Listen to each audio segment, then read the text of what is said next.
তোর বাবাও আমাকে খুব ভক্তি করত। মানুষটা কেমন হাওয়ার মতো উবে গেল না রে?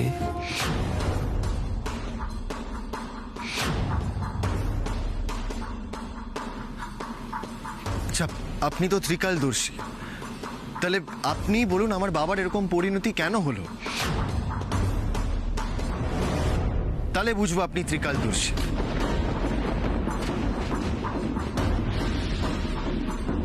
এই গ্রামে আমার বাবাকে সবাই ভগবানের মতো মানে, তাহলে সেই গ্রামের জন্য কেন হারিয়ে যেতে হলো আমার বাবাকে?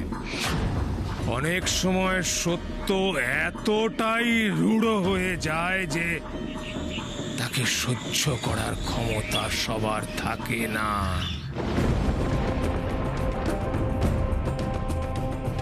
তোর বাবা অসম্ভব ভালো মানুষ ছিলেন, সবাইকে আজীবন ভালোবেসে আগলে রেখেছিলেন।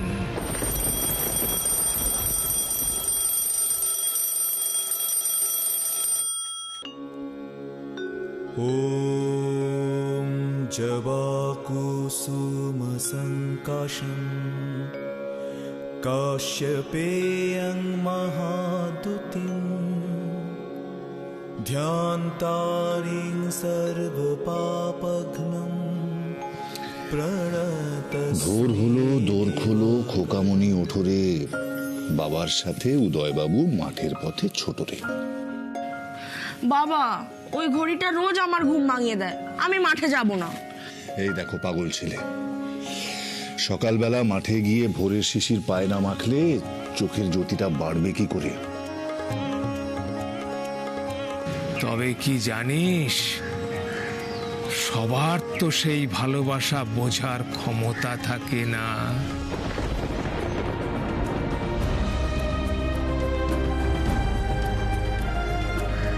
অশুভ শক্তিরা শক্তিশালী হয়ে তাকে ঘিরে ফেলেছিল। কালো মেঘে ঢেকে ফেলেছিল সূর্যের আলো।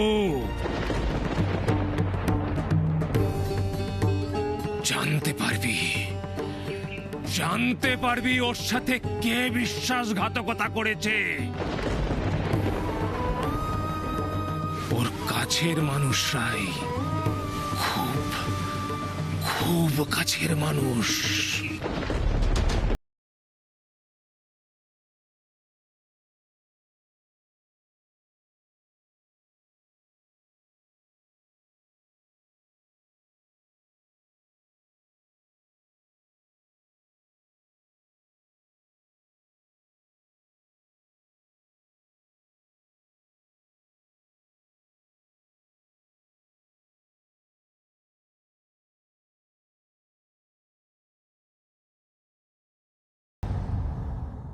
এই আমি চাই তুমি সত্যিটা বলো। উদয়, আমি সত্যি জানি না বাবা যে এর পেছনে কার হাত আছে বা কার কি উদ্দেশ্য। শুধু এটুকু জানি যে তোর পিসুর মারা যাওয়ার, তোর বাবার নিরুদ্দেশ হয়ে যাওয়ার পেছনে একটা জিনিস আছে, সেটা হলো মুরাদি টাকা। আর আর আর কি পিসিমণি? কারণ তোর পিসু মারা যাওয়ার দুদিন আগে আমাকে একটা কথা বলে গেছিলেন। বলেছিলেন আমার যদি কিছু হয়ে যায় চন্দ্রানী, তাহলে আমার একটা লাল ফাইল আছে, সেটা পুলিশকে দিয়ে দিও।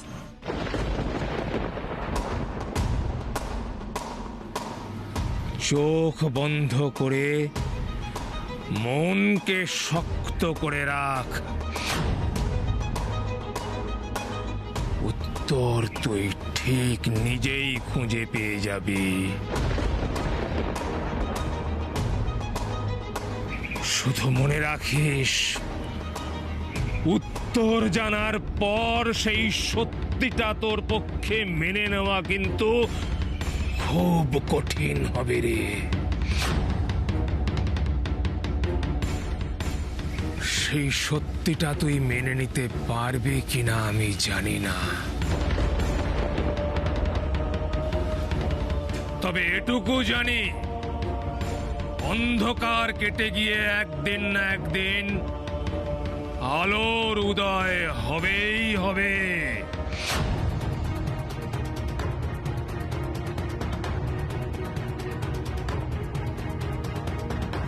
তবে একটা কথা শুনে রাখ,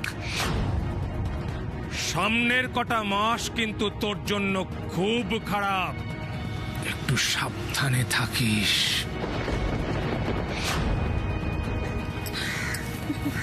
সাধু বাবা, আপনি এমন কেন কইতাছেন সাধু বাবা? খুব খুব বড় ভাড়া আসতে চলেছে।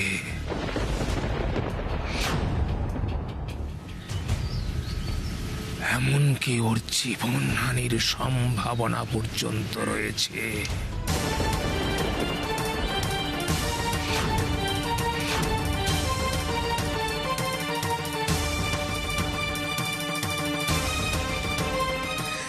এই কি কইতাছেন সাধু বাবা?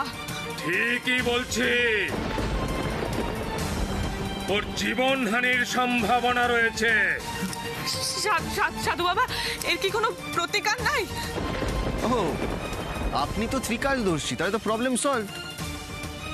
কি প্রতিকার শুনি? তোর স্ত্রী রিমলি, ওই তোকে বাঁচাবে। সমস্ত বিপদ থেকে আগলে রাখবে।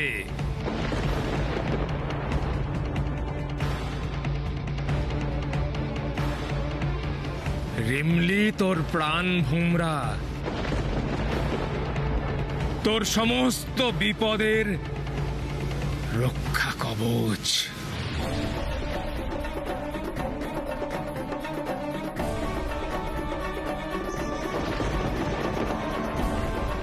তোর জীবনে অশান্ত সমুদ্রের মতো ঢেউ উঠবে। তোকে সেই সমুদ্রের মধ্যে দিয়েই যেতে হবে। মনকে শক্ত রাখতে হবে। কিন্তু সত্যিটা কি জানিস?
রিমলি,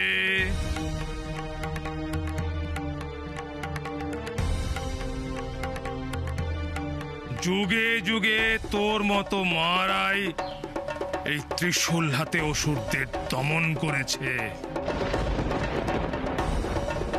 পারবি না তুই অসুরদের হাত থেকে নিজের স্বামীকে বাঁচাতে?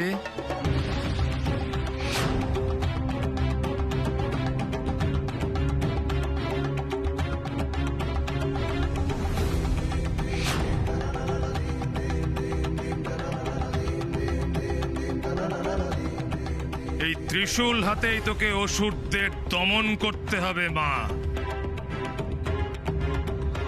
আর প্রাণ ভরে ভালোবেসে যাবি মানুষকে। দেখবি জীবনটা একেবারে আনন্দে ভরে গেছে।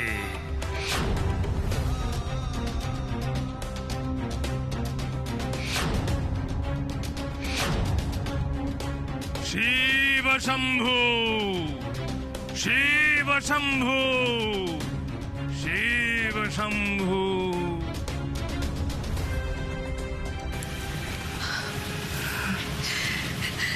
রিমলি, রিমলি মাগো, ছোট বাবুকে নিয়ে যা যা সাধু বাবা কইলেন সব কথা একেবারে মাইনা চলবি মা।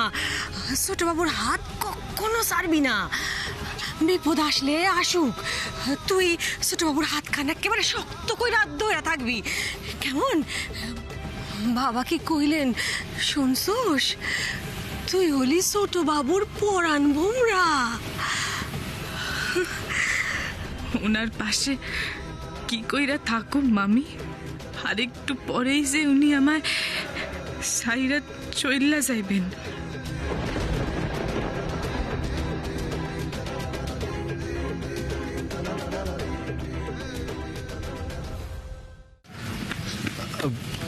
অনেক অনেক দেরি হয়ে গেল, আমি এবার যাই।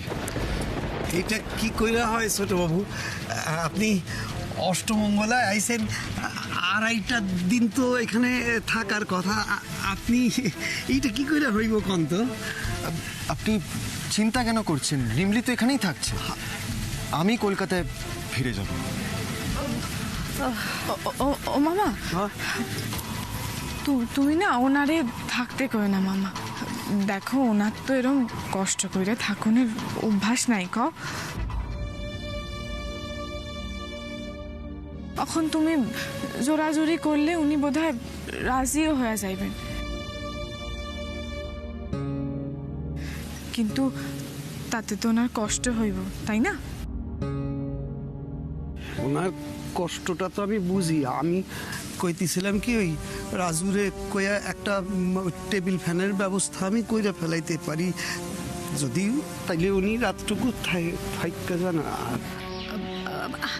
আরে তোর মামা না দিন দিন কেমন আমাকে ঘন্টুর মতো ছোট হইয়া যাইতেছে। আরে তুমি এরকম এরকম বায়না করো কেন? একটু একটু একটু বোঝো। রিমলি যখন কইতাছে তখন নিশ্চয়ই কোনো কারণ আছে, নইলে ছোট বাবু থাকলে সব থেকে বেশি খুশি তো হইতো নাকি? আচ্ছা তুমি একটু ভাইবা দেখো, মুখুজ্জেদের বাড়ির পোলাও নিয়ে আমগো বেড়ার বাড়ি এইখানে ওনার থাকা কি সম্ভব? জামাইবাবু, ও জামাইবাবু, আজকের দিনটা আমাদের গ্রামে থেকে যাও না। ও জামাইবাবু, তুমি চলে গেলে রিমলিদের খুব মন খারাপ হবে। ও জামাইবাবু, আজকের দিনটা আমাদের গ্রামে থেকে যাও না। ও জামাইবাবু, ছাড় ছাড় তো। জানি ছোটবাবু আপনার এখানে থাকতে অসুবিধা হইব, কিন্তু আজকের দিনটায় আপনারে ছাড়তে আমাকে মন চাইতেছে না। মানে শঙ্কর বাবা কয়া গেলেন আপনার কপালে ভাড়া আছে। শঙ্কর বাবার কথা আমরা সবাই খুব মানি, তাই কইতেছিলাম যে আজকাল রাতটা যদি আপনি থাইকা যান, কাল ভোর ভোর না হয়। ও মামা, হ্যাঁ একটু বোঝার চেষ্টা করো না মামা। কি দেখো উনি তো অনেক কাজ ফেলায় আইসে। এখন যদি উনি না যান তাইলে তো ওনার কাজের অসুবিধা হইব, তাই না? ওনারে যাইতে দাও মামা, একটু একটু বোঝো। একেবারে ঠিক কথা কইতাছে তোর রিমলি।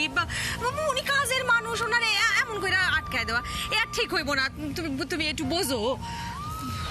বেশ, তোমরা যখন সবাই কইতেছো তখন আর আমার কথায় তো কিছু হইব না। তাইলে পরে ছোটবাবু আমি কি কই, এই বেলা থাকতে থাকতে আপনি বাইরে পড়েন, রাস্তার অবস্থা তো ভালো নয়। হ্যাঁ, আপনি ঠিকই বলেছেন, আমার এখন বেরিয়ে পড়া উচিত। মাগো, জামাইরে গাড়ি অবধি একটু আগে দিয়া হয় না? যা যা মা, সঙ্গে যা যা।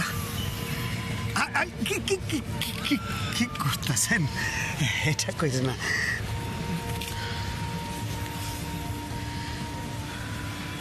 না না না ছোট বাবু, ভালো হোক আপনার, ভালো থাকেন আপনারা।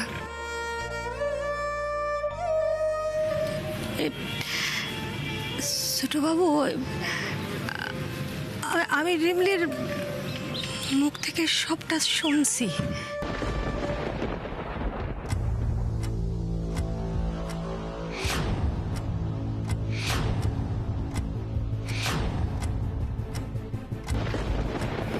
আমরা কেন এইখানে আইছি আমাদের মধ্যে কি হয়েছে দয়া কইরা সেটা আমার মামা মামিরে কইবেন না, তাইলে ওনারা খুব খুব কষ্ট পাইব। দয়া কইরা আমারে শেষ অনুরোধটুকু রাখেন। রিমলি আপনাকে সবকিছু বলে দিয়েছে? কইছে তো, আমার মায়ে আমারে কইবে না তো কারে কইবে? কইছে কইছে আমগো গরিবের ভিটা দেখা আপনাকে রাজপ্রাসাদের লোকই হইয়া গেছে সে।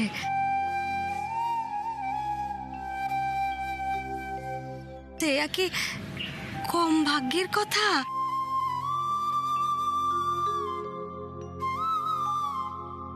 কি অবস্থার মধ্যে বিয়া হয়েছিল এত আমরা জানি।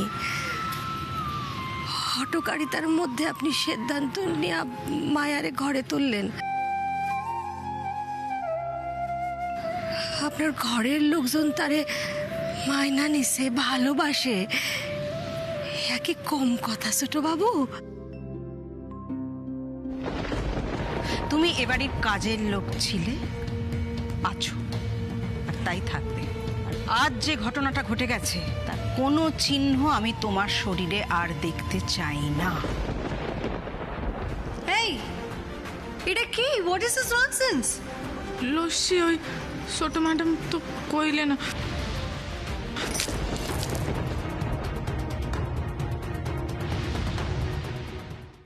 শিমলি কইছে আমারে, আমি শুনছি কেমন কইরা আমগো আদরের মাইয়াটা রে আপনারা সকলে মিলে একেবারে ভালোবাসায় ভরায় দিছেন, আপন কইরা নিছেন, মাইনা নিছেন।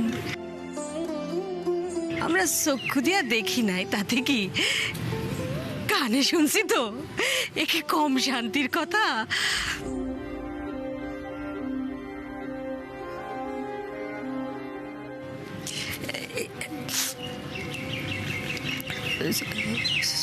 ছোটবাবু, ছোটবাবু, কই আমগো রিমলিরে আবার কবে লইতে আইবেন?